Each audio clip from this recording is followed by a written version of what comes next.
అందరికీ నమస్కారం అండి. నేను యాక్టర్ డైరెక్టర్ షిరాజ్ మేది. ఓందల రాక్షసి సినిమా నాది. దాని గురించి నేను ఎంత పోరాటం చేశాను, ఎన్ని ప్రెస్ మీట్లు చేశాను, ఎన్ని ఇంటర్వ్యూస్ ఇచ్చాను, ఎన్ని వీడియోలు తీశాను మీ అందరికీ తెలుసు. అయినా కూడా నా సినిమా ముందుకి రాలేకపోతుంది. ఎందుకంటే ఇక్కడ ఉన్న రాజకీయం, ఇక్కడ ఉన్న పాలిటిక్స్ చాలా చెత్త అండి.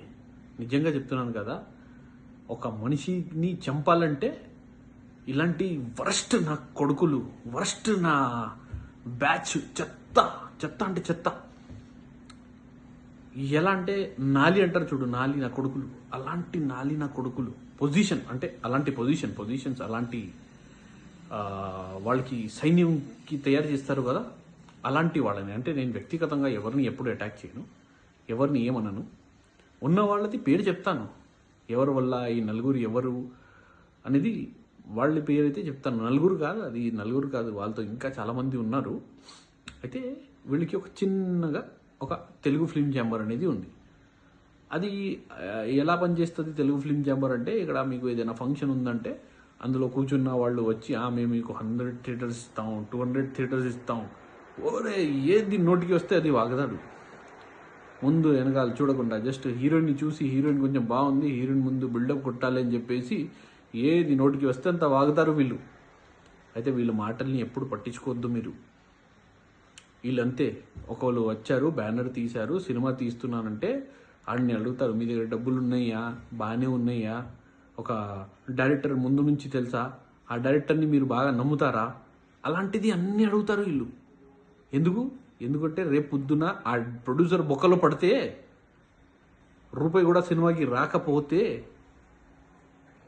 అప్పుడు ఎడవకూడదు అని చెప్పేసి మేము ముందే చెప్పాం కదా, మీ డైరెక్టర్ది తప్పు అని అంటాడు. కానీ అరే కనీసం సబ్సిడీ ఉండాలి, కనీసం ఓటీటీ ఉండాలి, కనీసం ఆడియోస్ రైట్స్ సేల్ అవ్వాలి, కనీసం మినిమం థియేటర్స్ పడాలి. ఏం లేకుండా మీరు చేస్తున్నారు. అంటే అందులో కూర్చున్న మెంబర్స్, ప్రతి ఒక్క మెంబర్ కూడా చేసేది పని అదే. ఏదైనా సినిమా రిలీజ్ అవుతుందంటే ఎవరు రిలీజ్ చేస్తున్నారు, ఎవరు ఆ థియేటర్ వాళ్ళు, వాళ్ళు నల్లులు లాగా దాన్ని, ఆ సినిమాని పట్టుకుంటారు వీళ్ళు. పట్టుకొని మొత్తం అంత రథం లాగేస్తారు, తాగేస్తారు. అంత వరస్ట్, అంత డిజాస్టర్ పొజిషన్ ఇప్పుడు. నేను ఊరికి ఏదైనా అంటున్నానంటే ప్రతి ఒక్కరిది ఫోన్ ట్రాప్లో పెట్టండి, ట్రాప్ చేయండి. వాళ్ళ కాల్స్, వాళ్ళ మాటలు, వాళ్ళు ఏం మాట్లాడతారు, ఎలాంటి వేస్ట్ నా ఉన్నారు తెలుస్తుంది. అప్పుడు నాకు ఎవరి మీద ఏదైనా చెప్పాల్సిన ఒక మాట ఎందుకండి, నాకేం అవసరం, నాకు ఏదైనా ఇంట్రెస్టా, నాకు ఇంత టైం ఉందా, లేవు. కానీ ఇది ప్రతి ఒక్కరిది బాధ, ప్రతి ఒక్కడు అర్థం చేసుకోవాల్సిన సమయం. ఎక్కడైనా మన ఫిల్మ్ ఇది ఏదైనా ఉంది, ఎవరికైనా మీరు పిలుస్తారంటే గెస్ట్గా మీ ఉన్న ఫ్యామిలీ వాళ్ళు కానీ, మీ తాతగారు కానీ, మీ అమ్మమ్మ గారు కానీ, మీ ఎవరైనా ఫ్యామిలీలో హెడ్ ఉంటారు కదా, వాళ్ళకి పిలిపించి సన్మానం చేయండి. వీళ్ళకి పిలిపించి సన్మానం చేసేంత లేదు. వీళ్ళు ఎక్కడ పడితే అక్కడ పూలదండాలు, ఈ సన్మానాలు, దేనికి సన్మానాలు, వీళ్ళు ఏం ఘనకార్యం చేశారని, ఏం పీకాడని వీళ్ళు ఏదైనా చేశారా? ఎఫ్డీసీకి చైర్మన్ అయ్యారు, ఏం చేశారు? లాస్ట్ ఇయర్ చెప్పానా, లాస్ట్ ఇయర్ నవంబర్లో తెలియజేశాను నా సినిమాది ఇలా ప్రాబ్లం అని. ఏం చేశారు? ఏం చేయలేరు. వేస్ట్, చెప్తున్నాను కదా, వీళ్ళందరూ వేస్ట్. వీళ్ళని ఎవరిని కూడా మీరు పట్టించుకోవద్దు. కొన్ని రోజులు సినిమాలు తీయడం ఆపేయండి. వీళ్ళది బిజినెస్ దెబ్బతింటుంది కదా, అప్పుడు వీళ్ళకి బుద్ధి వస్తుంది. నేను చెప్తున్నాను, మనం చాలా తప్పు చేస్తున్నాం. వీళ్ళకి మర్యాద ఇచ్చి, వీళ్ళకి గౌరవం ఇచ్చి, అరే అంత లేదు వీళ్ళు. నిజంగా చెప్తున్నాను. కొన్ని రోజుల్లో అయితే హైదరాబాద్లో ఒక షూటింగ్ కూడా జరిగినా, ఆ షూటింగ్ సెట్లోకి వెళ్ళి అందరు కొడతారు, పగలు కొడతారు. నా సినిమా షూటింగ్ అవుతున్నప్పుడు, ఫస్ట్ సినిమా పార్సిల్ అని, అప్పుడు తెలంగాణ రాలేదు. అప్పుడు తెలంగాణ వాళ్ళు వచ్చేసి ఎంత గొడవ చేశారు, ఆడ కెమెరా పగలు కొట్టారు, చాలామంది హీరోయిన్ని కొట్టారు, హీరోస్ని కొట్టారు, సినిమాలు ఆపేశారు, థియేటర్లో రిలీజ్ కానివ్వలేదు. అలాంటి సిచ్యువేషన్ మళ్ళీ వస్తుంది ఇప్పుడు. ఎక్కడ షూటింగ్ జరిగినా, ఎంత పెద్ద స్టార్ ఉన్నా సరే వెళ్ళి కొడతారు ఇప్పుడు. స్టార్ని కాదు నేను అనేది, అక్కడ కెమెరాలు కానీ ఇది కానీ వాళ్ళకి ప్రాబ్లం. అయితే మనం అర్థం చేసుకోవాల్సిన సమయం ఇది. ఈ టైంలో మనం ఏం చేయాలో అది చేసుకోండి. అర్థం చేసుకొని మీరు ఫస్ట్ చిన్న బడ్జెట్లో సినిమా తీయడం ఆపేయండి. ఫస్ట్ ఏదో ఒక రూల్ రావాలి, ఏదో ఒకటి సబ్సిడీ రావాలి, ఏదో ఒకటి ఓటీటీ సేల్ అవ్వాలి, ఏదో ఒకటి ఆడియో వాళ్ళు మనకి తీసుకోవాలి, మనకి థియేటర్స్ మినిమం గ్యారంటీ రావాలి.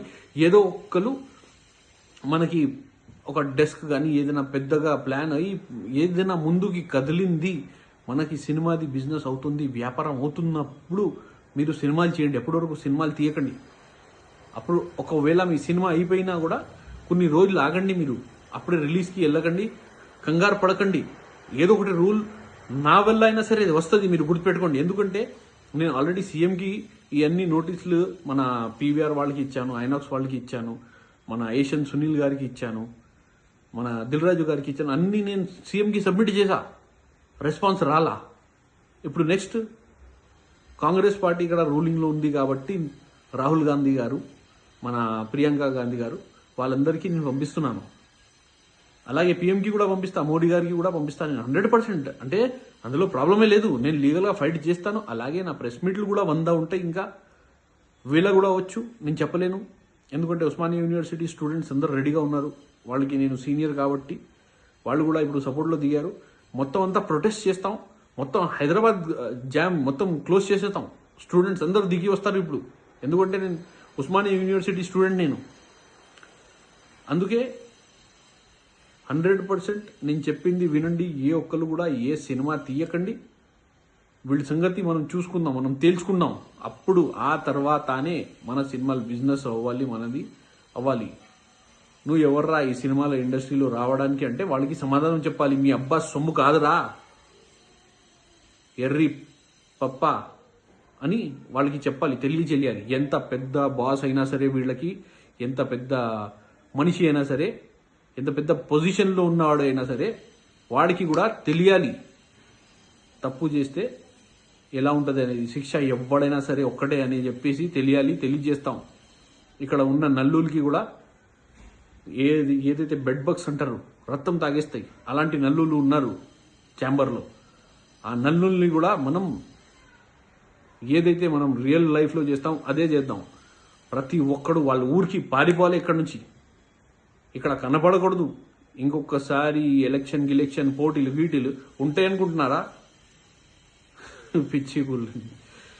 సరే చూడండి, అంటే నేను ఎవరికి ఏం బుద్ధి ఎప్పుడు అన్నాను, కానీ త్వరలోనే ఒక మంచి వార్తతో మీ ముందుకి వస్తాను మళ్ళీ.